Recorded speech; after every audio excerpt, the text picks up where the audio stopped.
I don't know if I want to go into this, man. I was thinking about going into this video, but it's like, it's titled this. Man, I don't know if I want to do this. What is it? 5 minutes? Let's do it. Okay, so okay, let's start up in this video. All right, so in America. All right, let's start this video.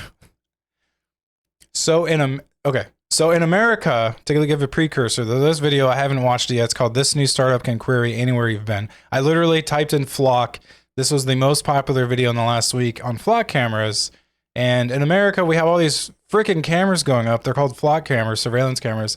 I only know so much about them. The only thing I really know about them is people are starting to tear them down. They're built on these poles. They're very easily recognizable. And as far as I know, it's recording everybody's every move, facial recognition, license plate. And then law enforcement can literally type in a query and it'll bring it up of your vehicle's location at any time. Well, a lot of people aren't happy with that. So let's watch what this guy says about these security systems, because I think he kind of goes deep into how they work. Right now, as you drive to Taco Bell to put some Diablo dusted chicken nuggets on your payment plan, a small black camera bolted to a pole is taking a picture of your license plate, running it through an on-device neural network, and uploading the results to a nationwide searchable database where cops from across the country can find out everywhere you've been without needing a warrant. It's called Flock Safety, an $8.4 billion surveillance startup that went from catching package thieves in the Atlanta suburbs to building a real-life Marauders map of every car in America. In today's video, we'll tear down how Flock cameras actually work from the Edge ML pipeline to the cloud architecture, then look at the 50-year-old legal exploit that makes the whole thing possible, and find out how nerds are using wardrobe. Oh my gosh, is that an actual Flock map? Look at that. Dude, I heard that it only started out like in a really small area, and then just in the last few years. Yeah, I don't know how to, oh, cameras in view, 119,000. I don't know. That's wild if that's true, but yeah, I guess an old legal loophole they're using. Okay, great. It's off to a great start. Driving techniques from 2003 to surveil the surveillance. It is August 14th, 1984, and you're watching The Code Report. The Flock was founded in 2017 by an engineer named Garrett Langley, who was frustrated that police wouldn't look into crimes in his neighborhood if they didn't have a license plate number. So he did what any of us would do and built a simple automated license plate reader and then sold it to the only organization. Yeah, any of us would have just coded that right away. It's that simple. Willing to fund a surveillance state over some unpicked weeds. Homeowners associations. From there, Flock moved up market to police departments, and today its cameras operate in thousands of communities, scanning billions of plates every month. The company even claims that its technology helps solve 20% of reported crime in America, a stat verified by the rigorous scientific method of massaging the data to fit into some Trust Me Bro benchmarks. Their flagship camera is called the Falcon, and from an engineering perspective... And I've seen those. I have seen those in my area. I guess they're called the Falcon. Good to know. I'll start calling him by his real name next time I see it, I guess. It's pretty clever. It's basically a 2017 era Android solar powered spy device with an LTE modem, infrared night vision, and a motion triggered camera that you can zip tie anywhere. But instead of streaming video to the cloud, the Falcon runs machine learning inference at the edge. When a car trips the motion sensor, an on-device model captures stills, then builds what Flock calls a vehicle fingerprint by classifying the make, model, color, dents, rims, roof racks, and that baby on board sticker that tells the world you don't use NeoVim. This is why the system's... That is wild. I actually didn't know it created an entire vehicle profile. I literally thought it was like license plate, person driving. Good to know. Good to know. Still works when a plate is missing or covered, because police can query for a Tesla Model 3 with a Ron Paul 2008 bumper sticker and get your car. Only the images and structured metadata get shipped over LTE to Flock's cloud, which keeps bandwidth low and the whole unit cheap enough to deploy by the thousands. From there, every car that drives by becomes a row in a database that is constantly compared against hot list for things like stolen vehicles and Amber Alerts. I mean, like, in a way, like, I'm for this type of technology. I just think, like, in another breath, I don't trust the people that are actually using it. Like, there needs to, like, are there any safeguards? I've heard of some stories about, like, there being, like, a misidentified like a plate. They identified a plate. They pulled over a family. They handcuffed the kids, but the plate wasn't. It was the same plate number, but the plate number they were trying to go after, it wasn't even the right state. And in the vehicle that they pulled over was an SUV, but the vehicle that was actually reported was a motorcycle. So it's like, where are the safeguards? I guess that's kind of what I'm worried about. And it's like, who's searching all this stuff? Are they good people? Like, I don't know. Do they have safeguards in place?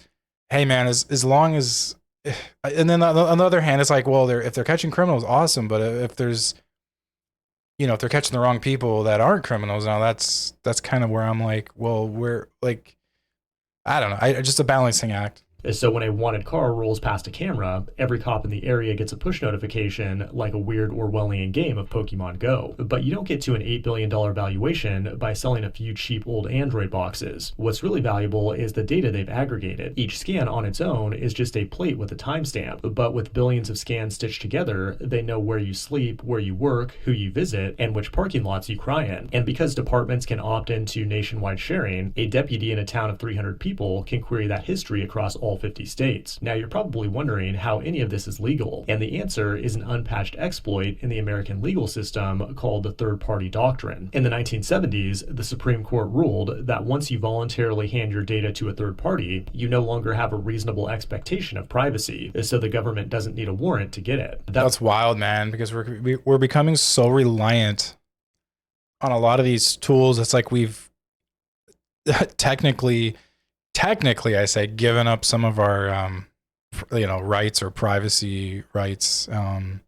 That's wild, man. So they're using that old exploit and going, okay, let's go all in on this while we can, That was fine in the 70s, but today it creates a loophole where the government can circumvent the Fourth Amendment by subscribing to a SaaS app where the dashboard is a dragnet. And the only thing standing between this database and abuse is an input field where cops write in the reason for their search. But it turns out the honor system doesn't scale very well. Last year, an Idaho sheriff ran his wife's license plate more than 700 times in 3 months using test as his reason. An audit. That is crazy. So it looks like somebody that had access to it was being obsessive. I guess that's what I was worried about. And what if somebody gets obsessed with you and they start obsessively looking you up and seeing exactly where you're going and they can't control themselves? That's where this becomes a problem. They can literally just type in your plate number and be like, where are you? And that's wild, man. In Illinois, caught local cops running searches for federal immigration agents with immigration as their reason. And a Kansas police chief ran his ex-girlfriend's plates 164 times and her new boyfriend 64 times. And I assume that wasn't for an Amber Alert. Exactly. He is looking at not only his ex's location, but also the ex's new partner in Flock by literally typing in keywords. Now that's a little scary. Stop it. Get some help. But the backlash is growing. Austin and I agree, Evanston Michael Jordan. voted to rip their cameras out entirely, and a lawsuit in Virginia argues this is exactly the dragnet the Fourth Amendment was supposed to prevent. But Flock doesn't seem too worried, because it's busy expanding into gunshot detecting microphones, police drones, and an entire law enforcement operating system called Flock OS. It even had a partnership with Amazon Ring that would let cops request your doorbell footage through Flock's platform. That is until Ring ran a creepy Super Bowl ad about using AI to find lost dogs, and the backlash was so bad that they had to dump Flock within a week. But it's not all bad news, because nerds are fighting fire with a project called DFlock, an open source data set that's already tracked down the location of tens of thousands of Flock cameras across the country. It was started by a software engineer named Will Freeman after he noticed the cameras popping up all over Alabama and got annoyed that nobody could tell him where they were or who approved them. So he built the map himself on top of OpenStreetMap, and the open source community did the rest. In fact, Flock was so impressed by this community effort that their lawyer sent Freeman a cease and desist, for which he responded by saying no. It's comforting to know we have people out there still fighting the good fight, like CodeRabbit, the sponsor of today's video. They got tired of seeing me make new videos about new exploits hitting the timeline every week, so they just launched CodeRabbit Security to provide continuous code security that's powered by actual security agents are designed to think vulnerabilities across your entire code base. Then it prioritizes actual risks based on reachability, exploitability. Let's try to fast forward this ad. Oh well. and blast radius, and it explains the problem to you in plain English and suggests a fix you can approve and merge from the diff. The CodeRabbit security. That is wild though. There's like a dude having a project just to locate these cameras, just to like inform the public, because they're not doing it, right? Flock themselves isn't going, hey guys, just to let you know, these are we're trying to be transparent. This is where our cameras are. So it relies on, open source vigilantes that are like, hey, show us where the location is just so we have a map of all these. Because, the public is interested in this. They want to know who has access, what it does, why are so many of these going up. And then in conjunction with this, I know in our country, in America, we're getting like thousands of data centers are getting opened up at the same time. And you have to wonder, it is part due to all these flock cameras going up as well. They need a place to store all this data. It reviews every PR before merge, and you can also schedule deep scans across your full code base to protect your backdoor 24/7. Get 10 free code scans to try it out for free today at the link below. This has been the Code Report. Thanks for watching, and I will see you in the next one. Okay, well, that wasn't too long, but that's wild, man. I mean, I actually didn't know it goes into that much depth of reports for the flock cameras. I had no idea it went into that much depth. I thought it was just a plate, visualize, and okay, we're done. Now we can type it into the database. But no, it creates an entire profile. They're starting to implement, newer and newer ideas. They're expanding like crazy, and it's almost like they're more concerned about expanding than adding any type of safeguards or anything. And the public is pissed for the most part. People are not exactly too happy with it. I mean, I guess some people are like, whatever, I'm going to trust anything that goes up. Stop crying about it. I mean, I get that side too, right? But there have been arguably criminal activity on the law enforcement's parts of not being responsible and using it too. I don't know. If anybody's watching this, what do you feel about it? Like, how do you feel about this flock stuff? Is it kind of making you uneasy? Do you think it's weird, or do you think like, oh, it's about time kind of thing? I don't know. I don't really know what the sentiment is, but so let me know. Let me know in the comments.